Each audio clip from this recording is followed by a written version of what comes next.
আমি একটা অ্যাপ্লিকেশন করেছি, কাস্ট সার্টিফিকেটের প্রধানের ইনকাম সার্টিফিকেটের প্রয়োজন। আমি 4 দিন ঘুরেছি, আজও দেওয়া হচ্ছে না। তাই বন্ধ করেছে, সব থেকে ভালো কাজ হয়েছে। বন্ধ করার প্রয়োজন আছে, এনারা পাবলিককে মানুষই মনে করছেন না, যা খুশি তাই করে। আপনার নাম?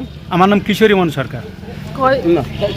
আপনার পঞ্চায়েতের সামনে হলো তালা লাগিয়ে দিয়েছেন, ভিতরে যে স্টাফরা রয়েছে, কি বলবেন? কেন দীর্ঘদিন ধরে যেদিন থেকে স্টাফগুলো পরিবর্তন হয়েছে এবং আসছে 4 জন এসে, কিন্তু দেখছি কি ঘরের সার্ভে থেকে শুরু করে যে কোনো কাজের ক্ষেত্রে পাবলিক প্রচুর হ্যারাসমেন্ট হচ্ছে এবং আমরাও খুব হ্যারাসমেন্ট হচ্ছি। কেন ঘরের সার্ভে যেগুলো করার কথা, আমার ভুইহারা গ্রামবাসীর 50% সার্ভে হয়েছে, 50% হয় নাই।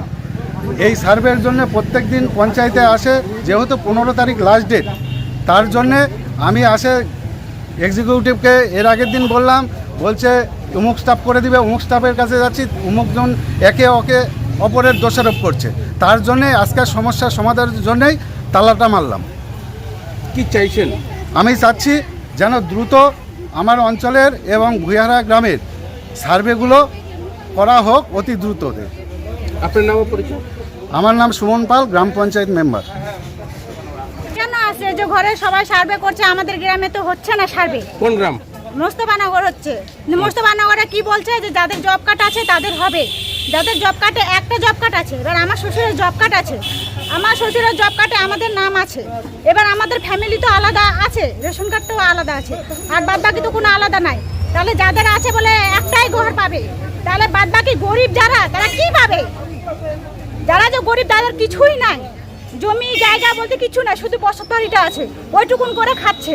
আপনার নাম? আমার নাম অনিতা পাল, বাড়ি?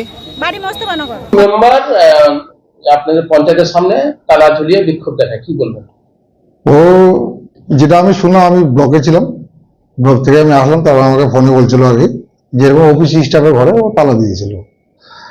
তো ঘরের সার্ভে নাকি এই বিষয়টা নিয়েই ওর ভুইয়ারা একটা সংসদ আছে, সেই ভুইয়ারা সংসদ দিয়ে ওর একটা এই জন্য সার্ভে, এই বিষয়টা নিয়েও তা দিয়েছে আর কি। তা এবং এই কিছুদিন আগে আমাদের স্টাফ তো চেঞ্জ হয় এদিক ওদিক হয়। এখন আমাদের যা স্টাফ ছিল, যাদের ডিএসসি ছিল, তারা তো এখন নেই। আর নতুন স্টাফ আছে, ডিএসসি চেঞ্জ হয়ে তারপরে ওদের সার্ভেয়ার আইডিটা চেঞ্জ হবে, তারপরে ওরা যাবে। আজকে থেকে শুনলাম, বিডিও সাহেবকে আমি বলেছি, ওখানেও যে আইডি চেঞ্জ হওয়ার পরে তারপরে সার্ভে থেকে নামবে, এটুকুই আর কি ছিল বিষয়। সাধারণ মানুষ বাইরে অভিযোগ করছিল যে বিভিন্ন কাজে তারা আসছে এবং দিনের পর দিন ঘুরে যাচ্ছে, এই বিষয়টা কিভাবে দেখছেন, কি বলবেন? হ্যাঁ, এটা রেসিডেন্সিয়াল যে বিষয়গুলো আছে, সেই সিস্টেমে সবারই ডিএসসি চেঞ্জ না হলে রেসিডেন্সিয়াল দেওয়া যাচ্ছে না, এটা বন্ধ ছিল।